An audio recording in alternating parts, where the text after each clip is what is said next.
Your life is not a movie about perfect control. It is much closer to an intelligence agency trying to work with incomplete information every single day. That sounds dramatic, but the comparison works because adult life is full of signals, blind spots, risk, loyalty tests, and bad data. You inherit a cover story before you choose one, then spend years figuring out which parts of that story are really you. You collect fragments, misread people, protect what matters, hide what feels unsafe, and make big choices without ever knowing the whole picture. That is why this ranking system is useful. Each level inside a modern intelligence structure maps onto a stage of life almost perfectly. By the end, you will see why childhood feels like training, why early adulthood feels like analysis, why maturity feels like operations, and why wisdom looks like command. We should start with one honest note. Real intelligence agencies differ by country, and many are less obsessed with formal rank than the military. But the broad structure is still familiar: trainee, analyst, operations officer, team lead, station chief, division head, deputy director, and director. Those titles change, yet the deeper pattern stays the same. Information comes in, people interpret it, risk gets managed, and someone must decide what matters. So let us start where every life starts, at the recruit stage. A recruit or trainee learns tradecraft, procedures, discipline, and one very important skill: what not to say. That sounds a lot like childhood and adolescence. Before you choose your values, your family, school, class, religion, language, and neighborhood train your first instincts for you. You learn what gets rewarded, what gets mocked, what gets punished, and what version of yourself feels safest to present. In other words, you enter the world under a cover identity built by other people. Some parts of that identity fit you. Some parts are just survival habits built in someone else's system. A young recruit does not yet know the whole mission. A child does not either. You mainly absorb rules, mimic authority, and try not to get burned while you learn the local code. That is why so many adults spend years later undoing training they never chose in the first place. After the recruit stage comes one of the most important ranks in real intelligence work: the analyst. Analysts receive fragments, compare sources, look for patterns, and try to separate signal from noise. That is almost exactly what early adulthood feels like when you begin asking who you are outside inherited scripts. You have data from parents, teachers, ex-friends, bosses, culture, religion, and your own experience, but the pieces do not always agree. One voice says, play it safe. Another says, take the risk. One part of you wants approval. Another wants freedom. Life at this stage can feel like sitting in a room full of reports, trying to figure out which ones are trustworthy. Bad analysis here creates long-term confusion. If you mistake family fear for truth, or social pressure for identity, you can build a whole life around faulty intelligence. That is why adulthood is not just freedom, it is also source evaluation. Where did this belief come from? Who taught me this fear? Which memories are facts, and which are old interpretations still running the desk? From there, life moves into the field officer stage, where theory becomes consequences. Operations officers and case officers work in the real world, building relationships, recruiting trust, and handling risk face to face. That is what jobs, romance, debt, relocation, negotiation, heartbreak, and ambition feel like once life stops being abstract. You are no longer sitting safely in the briefing room thinking about choices. You are making choices while the weather changes around you. The field is where people learn that information is never complete, people are unpredictable, and timing matters almost as much as intention. A plan that looked perfect in your head can fail the moment real emotions enter the room. That is not failure. That is operations. This is also the stage where people discover that trust is one of the most expensive assets in life. Real officers know that sources must be handled carefully, because one broken relationship can destroy years of work. In ordinary life, trust works the same way. Friendships, partnerships, teams, and families all depend on handling people with care. Once that lesson lands, another rank appears, and it may be the most uncomfortable one of all. Every real intelligence system needs counterintelligence, meaning the part that detects internal compromise, leaks, deception, and sabotage. Adult life has the same requirement. Not every threat comes from outside. Some of the most dangerous leaks come from inside your own system. Self-deception, addiction, ego, unresolved trauma, denial, compulsions, and old shame can all sabotage the mission from within. You can be smart, informed, and hardworking, then still wreck your own life because the system itself has been compromised. Counterintelligence in life means asking where I lie to myself, where I leak energy, and where I keep helping the very patterns I claim to hate. That is hard work because it ruins the comforting fantasy that all danger comes from other people. But once you can detect your own leaks, you become much harder to derail. After that comes the handler or team lead stage. A senior officer or team lead does not just solve one problem. That person coordinates multiple people, motives, and moving parts at once. This maps onto the period of life where you start managing more than just your own emotions and calendar. Parenting, mentoring, leadership, caregiving, long partnerships, and community responsibility all live here. You are no longer judged only by what you can do alone. You are judged by how well others function around you. That requires a new form of strength. Handlers need patience, pattern recognition, emotional control, and the ability to protect trust without becoming naive. They know people are not machines. People hide things, test loyalty, panic under pressure, and sometimes need steady leadership more than clever advice. A young person often wants secret knowledge. A mature person wants reliable people and calmer systems. That shift is a major sign of growth. Then life gets even larger, and you reach something like the chief of station stage. A chief of station represents the institution on the ground, balancing operations with politics, relationships, and local reality. That feels a lot like running a household, a reputation, a team, a business unit, or an extended family network. At this level, success is not just about personal performance. It is about whether the whole environment remains stable and workable. Politics matter now. Diplomacy matters. Timing matters. So does quiet judgment. You may know the correct answer, but saying it at the wrong time can still blow the mission. Chiefs of station survive because they understand local conditions instead of blindly following ideal plans. In life, that means wisdom starts looking less like certainty and more like calibrated response. Beyond that sits division leadership, where priorities become broader and harder. A division chief or center chief allocates resources, sets mission focus, and decides which threats deserve serious attention. That mirrors the stage of life where you realize you cannot do everything, save everyone, or chase every desire. Resources are limited. Time, energy, money, attention, health, and emotional bandwidth. Maturity means ranking missions instead of pretending all missions matter equally. Some relationships need investment, some projects need closure, some battles need to be refused entirely. That is strategic adulthood, and without it, life turns into 1,000 unfinished operations.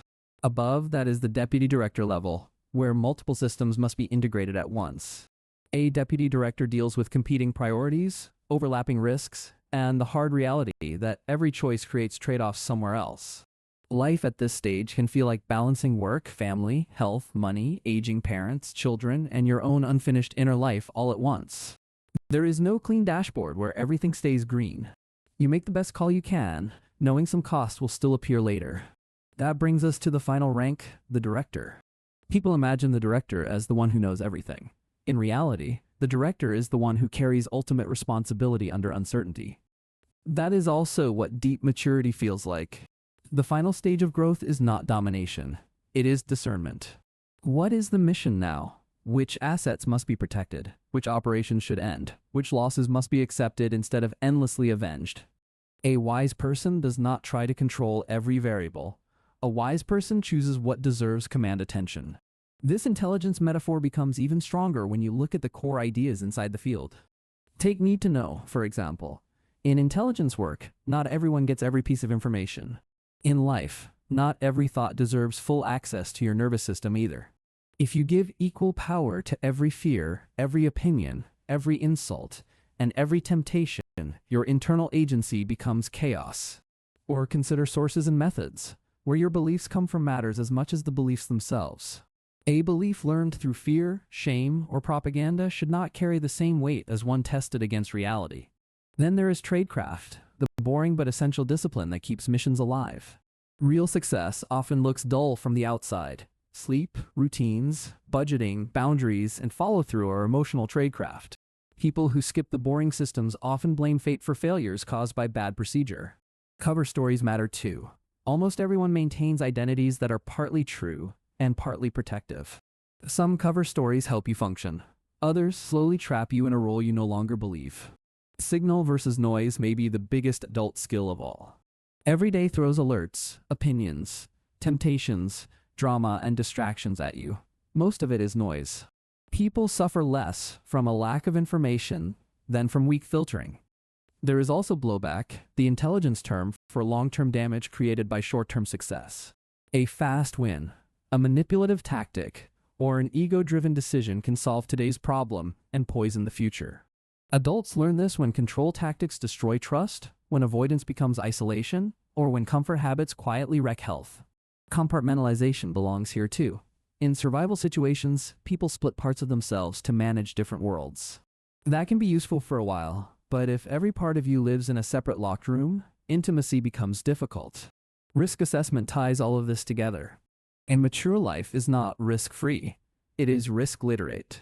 You stop asking, how do I avoid every possible loss, and start asking which risks are worth taking for the mission that actually matters. Of course, the metaphor has limits. Real intelligence work is legal, bureaucratic, political, and collaborative in ways movies often ignore, and healthy living is not constant paranoia. If you treat life only as threat detection, you will protect yourself into loneliness. Not every person climbs a neat ladder either. Some lives are interrupted, cyclical, or rebuilt from scratch several times.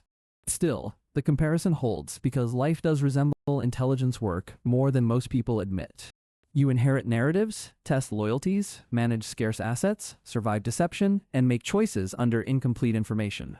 And the real goal is not to know everything. The real goal is to know what to act on, what to ignore, and what not to betray in yourself. If you want the next step after this rank map, watch the next video, where we break down how to spot the leaks that keep sabotaging your mission from the inside. One reason this metaphor lands so hard is that beginners always want access, while veterans want judgment. A young recruit thinks secrets are the whole game. An older operator learns that bad judgment can ruin even the best information. That is true in love, work, money, and self-knowledge. People often say, I just need more clarity, when what they really need is better filtering. This is why signal versus noise keeps returning in mature life. 100 messages may come in, but only a few deserve mission-level attention. If you treat every mood, comment, trend, and fear as urgent intelligence, you will burn your agency out. Compartmentalization also deserves a second look. In hard environments, people learn to show one face at home, another at work, and another to themselves late at night. That can keep you functioning for years. But if the compartments never reconnect, you begin living as a collection of aliases instead of a coherent person. Then intimacy feels dangerous because no one knows the full file. Tradecraft becomes the bridge back to coherence. Tradecraft is not glamorous. It is the boring set of habits that keeps bad days from becoming disasters. In intelligence work, that means secure procedure, careful communication, and steady routine. In ordinary life, it means sleep, exercise, clear budgets, scheduled recovery, and refusing avoidable chaos. People often call these basics boring because they want cinematic transformation, but most missions fail from sloppy basics, not from lack of dramatic talent. Blowback is another concept adults ignore at their own expense. A short-term win can create long-term damage that returns later with interest. Manipulating a partner, lying to a boss, dodging grief with addiction, or buying status with debt can all feel useful in the moment. Then the consequence comes back larger, and suddenly you are cleaning up an operation you thought had succeeded. Risk literacy means seeing that future cost before you act. Need to know matters inside relationships too. Not every stranger deserves your deepest file, and not every passing thought deserves full access to your behavior. Boundaries are emotional classification systems. Without them, everything becomes overshared, underfiltered, or vulnerable to misuse. That is why wisdom often sounds simple. Protect your assets. Verify your sources. Do not confuse intensity with truth. Do not brief the whole world on unfinished inner operations. This framework also explains why midlife can feel so heavy. At midlife, many people are not only agents in the field, they are also analysts, handlers, and chiefs of station at the same time. They are reading their own motives, guiding others, and holding whole environments together while still carrying unresolved files from the past. No wonder so many people feel tired. They are running multiple departments inside one nervous system. The deeper lesson is not to become paranoid. It is to become deliberate. A good agency does not panic at every shadow. It builds method.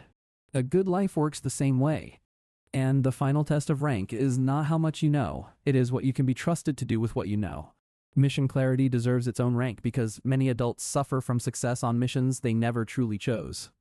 They become efficient, respected, and productive, yet privately feel like they are serving a file that does not belong to them. That can happen when family expectation becomes career, when fear becomes personality, or when survival becomes identity long after the danger is gone. Directors ask what matters now. Mature adults must ask the same question. If the mission has changed, old tradecraft may need to change with it. The metaphor also helps explain why some people collapse after outward success. They won the operation, but it was the wrong operation. No amount of rank can fix a mission you do not believe in. That is why discernment outranks ambition in the final stage.